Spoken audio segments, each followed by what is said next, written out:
बिहार विधानसभा चुनाव का शंखनाद हो चुका है। नामांकन की प्रक्रिया भी पूरी हो गई है और दोनों फेज के लिए प्रत्याशियों ने अपना अपना नामांकन कर दिया है। चुनाव प्रचार जोर शोर से चल रहा है, लेकिन आज इस वीडियो में हम आपको 2020 के विधानसभा चुनाव का हिसाब किताब बताएंगे। नमस्कार, कशिश न्यूज का डिजिटल प्लेटफॉर्म देख रहे हैं आप। मैं हूं रश्मि श्रीवास्तव आपके साथ। और देखिए, जब चुनावी मैदान सजकर तैयार हो, प्रत्याशी जनता के बीच जाकर अपने लिए वोट मांग रहे हो, तो ये जानना बेहद जरूरी हो जाता है कि पिछले चुनाव में क्या हुआ था। पिछले चुनाव में कौन कौन सी ऐसी सीटें थी जहां 1000 से कम अंतर में प्रत्याशी की हार और जीत हुई। ये भी जानना जरूरी है कि इस बार किस प्रत्याशी को उस सीट से उतारा गया है। और आज यही इस वीडियो में हम आपको बताएंगे। हमारे साथ सहयोगी आशुतोष मिश्रा हैं, उनसे बातचीत करेंगे और ये समझने की कोशिश करेंगे कि आखिर बिहार विधानसभा चुनाव में कौन कौन सी ऐसी सीटें थी जहां पर 1000 के मार्जिन के अंदर प्रत्याशी की हार और जीत तय हुई है, यानी प्रत्याशी के किस्मत का फैसला हुआ है। और वो सीटें कौन सी हैं, तो सबसे पहले दर्शकों को ये बताइए कि वो कौन सी ऐसी सीटें रही जहां पर प्रत्याशी की हार हो गई, जीत हो गई, वो भी 1000 वोट से कम अंतर पर, कम मार्जिन पर। और इस बार वहां का क्या समीकरण है? बिल्कुल। बिहार में 243 विधानसभा की सीट है। महागठबंधन से भी और एनडीए से भी या जनसुराज से भी या बाकी जो भी निर्दलीय हैं, सारे प्रत्याशी ताल ठोक रहे हैं। सब लोग जीत का दावा कर रहे हैं। 243 में से 11 ऐसी सीटें जो हम लोगों ने फाइंड आउट किया, रिसर्च किया, उसमें से निकली है जहां पर 1000 के कम वोटों के अंतर से जीत हार का फैसला हुआ है। दिलचस्प बात यह है कि इनमें से जो जीतते जीतते मतलब हारते हारते जीते थे और जो जीतते जीतते हार गए थे, अब 2025 में कुछ जगहों पर उन प्रत्याशियों का में बदलाव भी हुआ है। यानी कि जो जीतते जीतते हार गए थे, वो इस बार सोच रहे थे कि जीतेंगे, लेकिन उनका टिकट कट गया, उनकी जगह पर कोई और उम्मीदवार हो गया। और जो बमुश्किल जीते थे, उन्हें लग रहा था कि इस बार हम लोगों ने अच्छा काम किया है और इस बार जाएंगे तो वोटरों से ज़्यादा वोटों के अंतर से जीतेंगे। कई जगह उनका भी पत्ता साफ हो गया है। टोटल 11 सीटें हैं। सबसे पहले हम सीटों का नाम बताते हैं, फिर बताएंगे कौन कहाँ से कितने वोटों से जीता हारा। 11 वैसी सीटें हैं। उनमें से हिलसा है, बरबीघा है, रामगढ़ है, मटिहानी है, डेहरी, भोरे, बछवाड़ा, चकाई, कुढ़नी, बखरी और परबत्ता। शुरुआत करते हैं हिलसा से, जहां सबसे कम वोटों के अंतर से जीत हार का फैसला हुआ था। वोटों का अंतर था महज 12। शक्ति सिंह यादव जो आरजेडी के मुख्य प्रवक्ता हैं, उन्हें शिकस्त झेलनी पड़ी थी। लास्ट टाइम वहाँ पर कई राउंड मतगणना भी हुई, बार बार रिकाउंटिंग की बात कही गई, लेकिन फिर भी अंततः 12 वोटों के अंतर से वो चुनाव हार गए। कृष्ण मुरारी शरण जो जेडीयू के हैं, वो जीतने में सफल रहे 2020 में। उसके बाद हम बताएंगे, पहले 2020 का बता देते हैं, उसके बाद बताएंगे कि 2025 में क्या है। बरबीघा में सुदर्शन कुमार जेडीयू के कैंडिडेट थे, उन्होंने हराया था गजानंद शाही को, जो कांग्रेस के उम्मीदवार थे। वोटों का अंतर था 113। रामगढ़ सीट है, सुधाकर सिंह 2020 में चुनाव जीते थे, जो कि अभी बक्सर के सांसद हैं। उन्होंने अंबिका सिंह बीएसपी के कैंडिडेट को हराया था।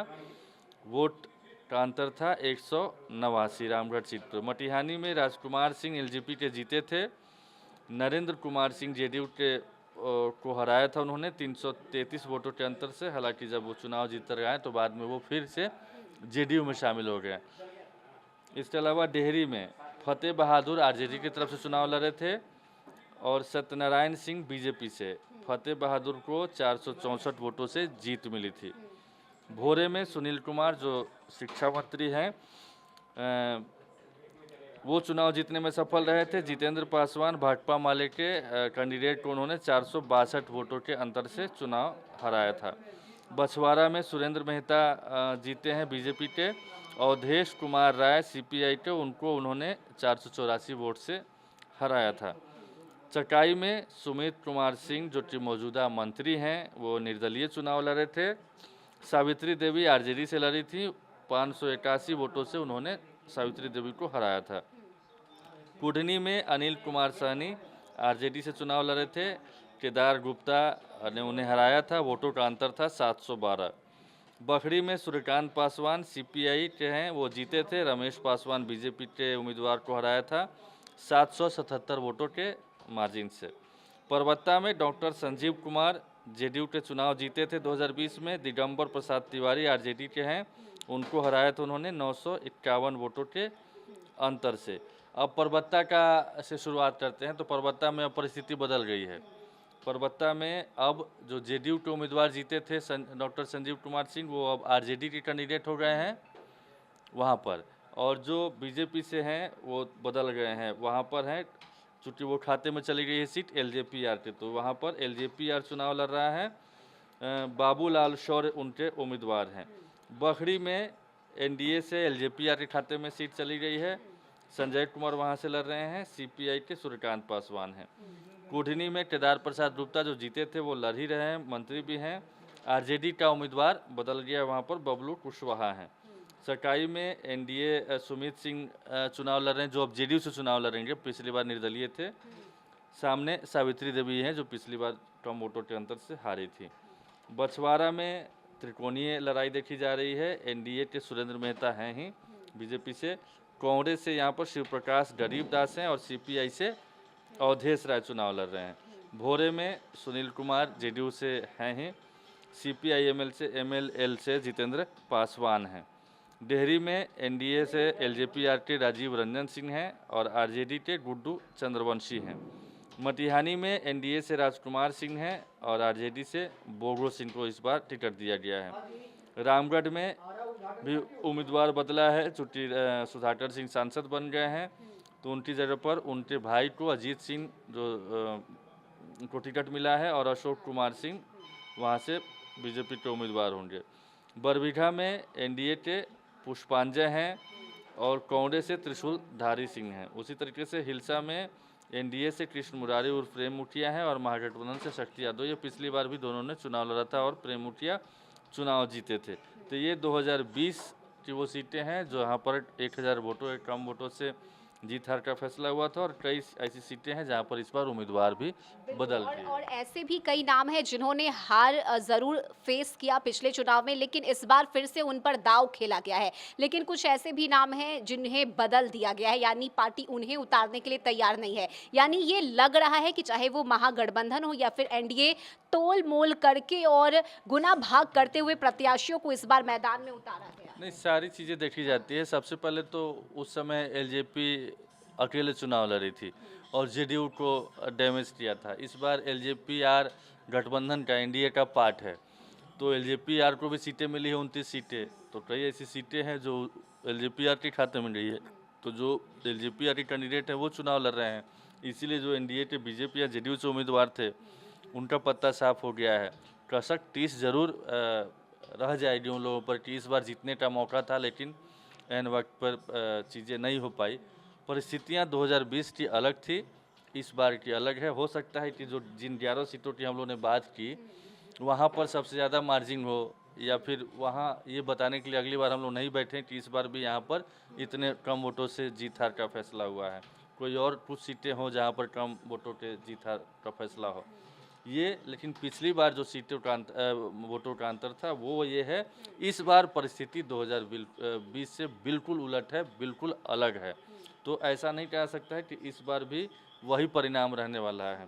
इस बार भी मुकाबला टाइट ज़रूर है, लेकिन कई जगह भी महागठबंधन के उम्मीदवार हैं, जैसे बछवाड़ा में 2-2 कैंडिडेट हैं और दोनों बता रहे हैं कि असली हम हैं, सामने वाला नकली है, कांग्रेस और सीपीआई में। तो ऐसी कई जगह स्थिति बनी हुई है। लास्ट टाइम तक हो सकता है कि डैमेज कंट्रोल हो।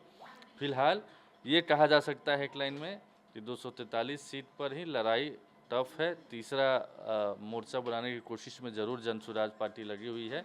देखते हैं क्या परिणाम सामने आता है। बिल्कुल, लेकिन देखिए जो इंटरेस्टिंग फैक्ट है वो ये है कि पिछले 2020 के चुनाव को अगर हम देखें तो हिलसा ऐसी सीट रही जहां पर मात्र 12 वोट के अंतर की वजह से प्रत्याशी की हार और जीत यहां तय हुई है। अब आप समझ सकते हैं कि एक एक वोट कितना महत्व रखता है, और इसीलिए हम भी आपसे बार बार इस बात की अपील करते हैं कि आप अपने अधिकार को समझिए, इसे पहचानिए और वोट करने अवश्य जाइए, क्योंकि आपका एक मतदान प्रत्याशी के किस्मत को बदल सकता है, उससे हार या जीत उसकी हो सकती है। इसीलिए अपने वोट के अधिकार को आपको समझना चाहिए और वोट ज़रूर करना चाहिए। कशिश न्यूज़ की भी यही अपील है कि आप मतदान ज़रूर करें। पहले मतदान, इसके बाद जलपान, ये जो स्लोगन है इससे आपको इसका पालन आपको करना चाहिए। और ये पिछले चुनाव का हिसाब किताब रहा जो हमने आपको इस वीडियो में बताया है, लेकिन इस बार का विधानसभा चुनाव भी बड़ा दिलचस्प है। कई सियासी रंग इस बार भी चुनाव में देखने को मिल रहे हैं। कई ऐसे नए चेहरे हैं जो अपनी किस्मत आजमा रहे हैं और फैसला जनता को करना है, तय जनता को करना है कि उसे किसे जीत दिलानी है और किसे हार नसीब करवाना है। ये सब कुछ जनता मालिक है, जनता तय करेगी। तो आप अपने वोट के अधिकार को समझिए और मतदान जरूर कीजिए। और कशिश न्यूज़ पर लगातार वीडियोस लेकर हम आते रहेंगे चुनाव से जुड़ी हुई। फिलहाल इस खबर में अभी के लिए बस इतना ही। नमस्कार।